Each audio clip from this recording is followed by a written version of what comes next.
Have you ever felt like there's more to this world than meets the eye? That just beneath the surface of our reality, something ancient and profound is waiting. Today, we're going on a journey to a place that might just prove it. Imagine a forgotten corner somewhere in southern Europe. Picture a narrow, winding alley, the kind that locals warn you about, where sunlight struggles to reach the cobblestones. At the very end of this alley, a place few would ever dare to wander, stands a door. It's not just any door. This one is made of ancient, rotting wood, splintered by time and heavy with the secrets it guards. What lies beyond that threshold?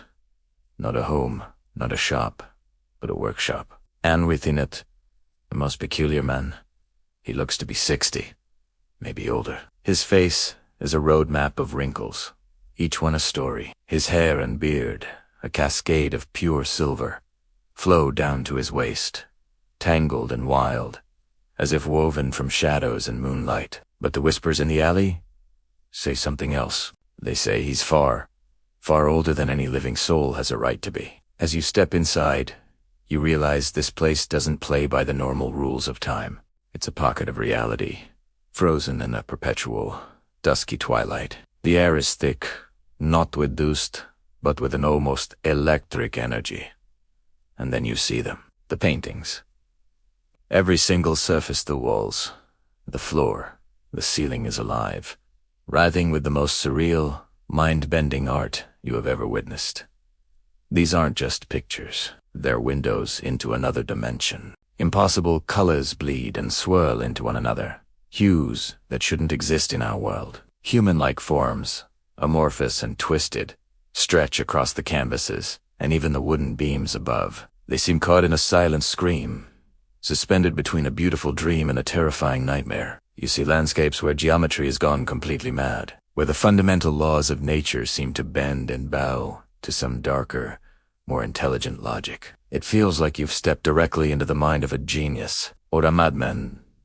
Every day, a strange pilgrimage takes place. Young seekers, drawn by rumor and a thirst for something more, find their way to the ancient door. They are students, artists, philosophers, wonders all of them, searching for a truth they can't find in books or classrooms. They cross the threshold, one by one, their initial apprehension melting into Shiro. They stay for hours, completely transfixed, sitting on dusty crates or leaning against the vibrant walls, and the old painter, abandoning his brushes and his otherworldly canvases, shares his forbidden knowledge. He gathers them close, his voice a low, raspy whisper that seems to vibrate in your very bones. His eyes, usually clouded with age, glint with an unsettling, brilliant light.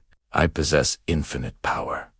It tame his words hanging in the still air. The statement is so bold, so absolute, it sends a shiver down your spine. But it's what he says next that truly shatters their perception of reality. For I, he continues, leaning in closer, I commune with them, the microscopic beings dwelling within my very atoms. He lets the words sink in, watching their faces shift from curiosity to disbelief, and then, for some, to a dawning horror. According to the old man's doctrine, everything we've been taught about the universe is wrong. A lie. He claims that atoms are not simple, lifeless particles spinning in a void. No, he says they are miniature planetary systems, each one a universe in its own right, teeming with invisible, intelligent life.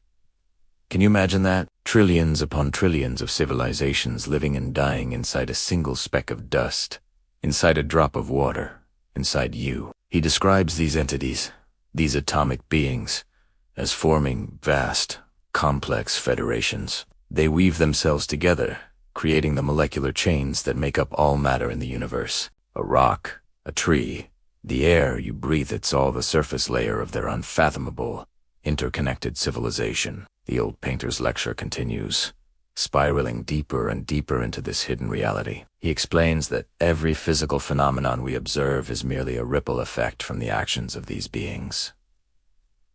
The wind rustling through the leaves, that's the collective movement of countless atomic federations rearranging themselves. The warmth of the sun on your skin, a massive energy transfer between a stellar-scale society and the trillions of societies that make up your body. He claims to have learned their languages, to understand their politics, their wars, their art. He says he can influence them, asking them to reshape matter, to bend light, to alter the flow of time itself. This, he whispers, is the source of his so-called infinite power.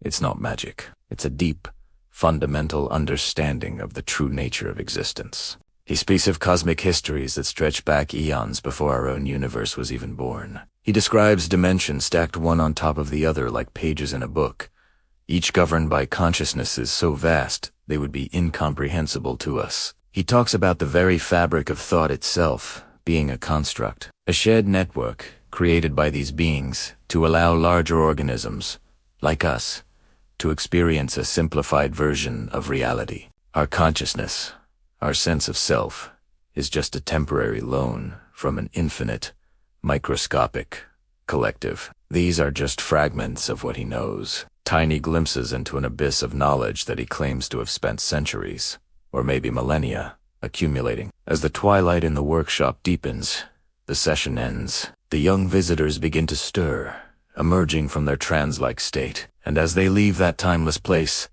they fall into two distinct categories. Some stumble back out into the narrow alley laughing, shaking their heads. They're convinced they've just spent hours listening to the beautiful, poetic ramblings of an utterly insane old man. A fantastic story, nothing more. They will go home, have a good meal, and tell their friends about the eccentric artist they met. The experience will become a quirky anecdote, a funny memory. But then there are the others. They don't laugh. They emerge from the workshop with hollow, vacant eyes and hands that tremble uncontrollably. Their faces are pale as death, their expressions frozen in a state of shock. It's as if they haven't just heard a story, but have been shown something. As if, for a fleeting moment, the old man pulled back the veil of reality and allowed them to glimpse the terrifying, beautiful, and overwhelmingly complex machinery that lies beneath. They have seen something that can never be unseen, a truth so profound it has shattered their world. They walk away in silence, forever changed, carrying a weight that no one else can understand. They now know that the world is infinitely more complex and perhaps more fragile than they ever imagined. And the workshop remains.